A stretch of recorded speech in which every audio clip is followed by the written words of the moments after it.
You know you have anxious attachment style when your mind goes into overdrive the moment someone you care about even slightly pulls away. When every unanswered text feels like a test.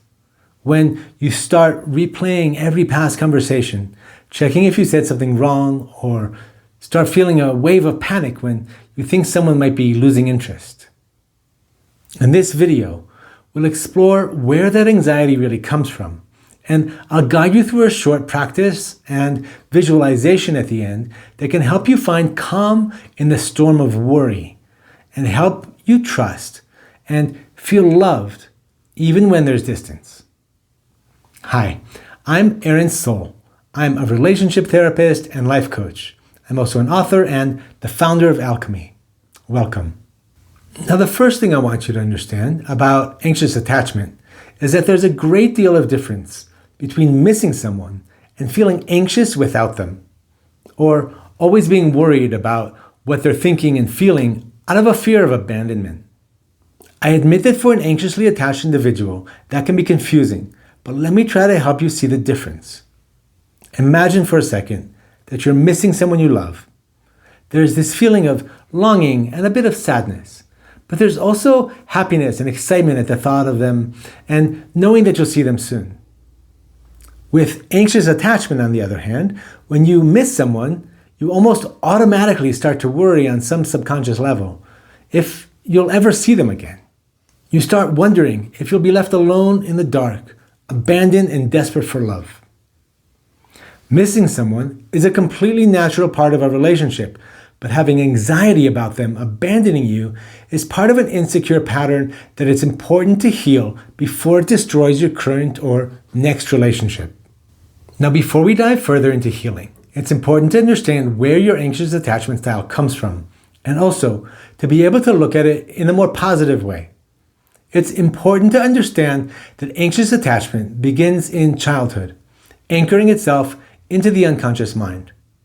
Often because of relationships where love was inconsistent or you experienced moments of abandonment and fear, even if they weren't on purpose. Generally, you may have experienced a parent or caregiver who might have been loving one day and distracted, angry, or absent the next.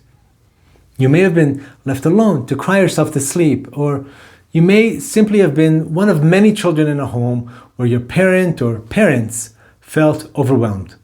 It's possible that you felt comforted one evening, but then brushed off the next day when you felt insecure or just wanted love.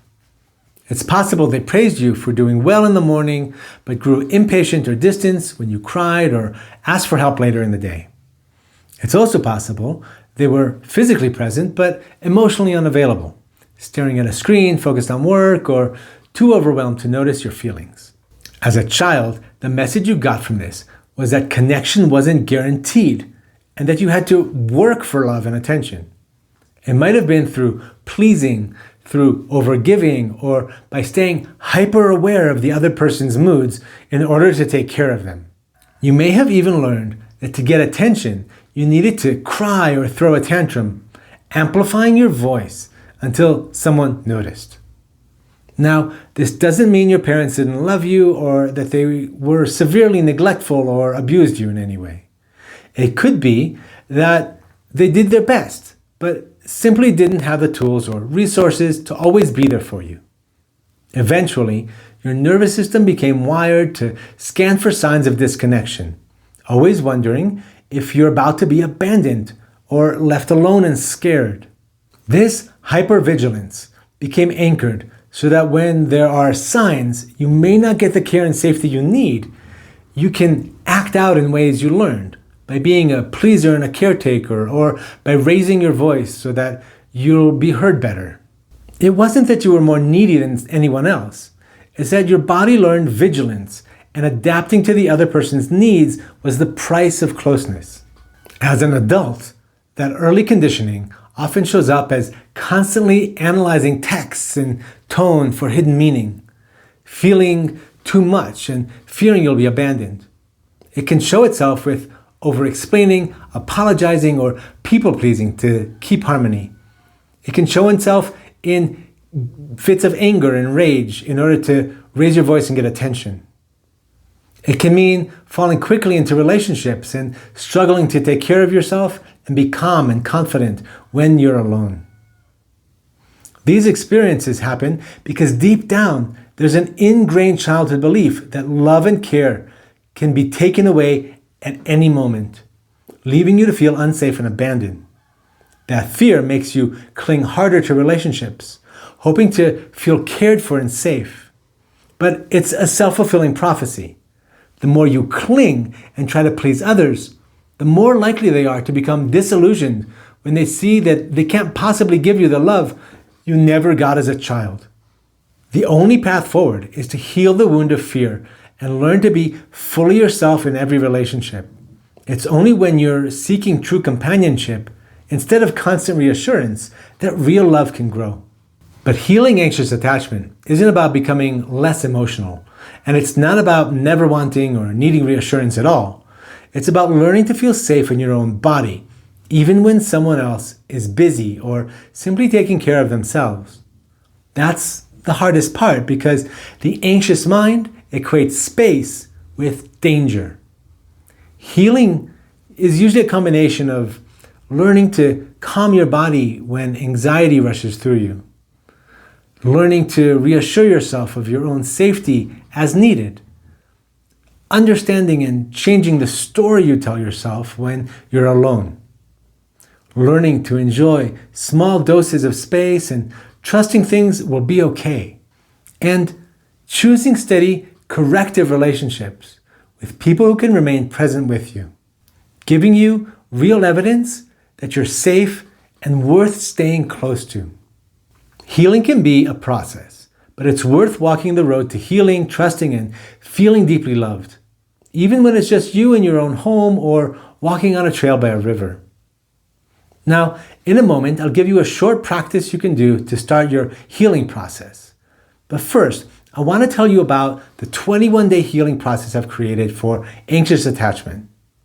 In the 21-day process, you'll use small, everyday moments to practice comforting yourself when anxiety rises, learning to slow your breath, calm your thoughts, and speak to yourself kindly, taking deep care of your own inner child.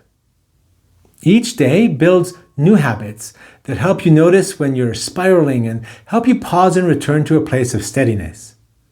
It's like learning to be the gentle, loving presence you always needed. Someone who listens, reassures, and reminds you that you're safe and enough. Over time, this consistent care from you begins to rewrite the old pattern that love must be earned. Over the course of 21 days, you'll begin building new patterns that stay with you far beyond that time and into deeply healing and relaxing connections. Sometimes, I also run this process live as a group coaching journey. In these groups, both anxious and avoidant attached people come together because when you witness the other side of the scales with compassion, healing can take place on a deeper level. You start to see that when people take space from you, they aren't rejecting you. They're only protecting themselves, having the same fears that you have, but coping in the opposite way. In these groups, the shared understanding creates healing that's almost impossible to find alone. You can check below to see if a live round is running soon. Now let's do a quick practice together, one that will help you calm your nervous system and remind your body what secure love really feels like. So if you can, take a moment to comfortably sit with your eyes closed. You can place one hand over your heart, take a few deep breaths, feeling and becoming deeply aware of your body, slowly relaxing your breath and calming your mind.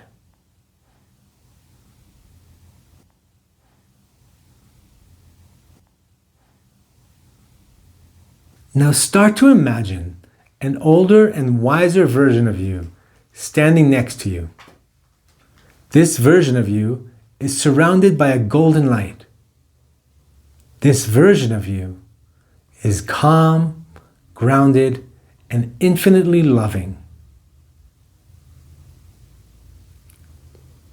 Take some time to truly visualize and feel this version of yourself.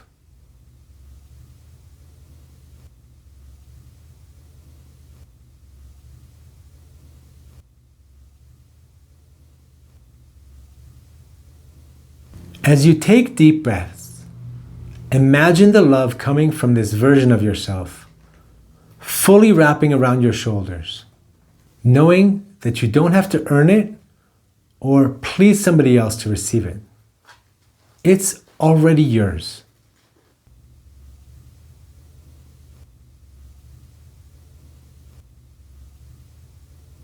As you continue to gently breathe and feel this presence, you release the need to prove your worth. You know that you are worthy of infinite love for simply being exactly who you are, no matter how different you are from other people. Continue to breathe this way for a few minutes and silently repeat to yourself, I am safe to feel love. I am safe to be myself. I am safe to feel love. I am safe to be myself.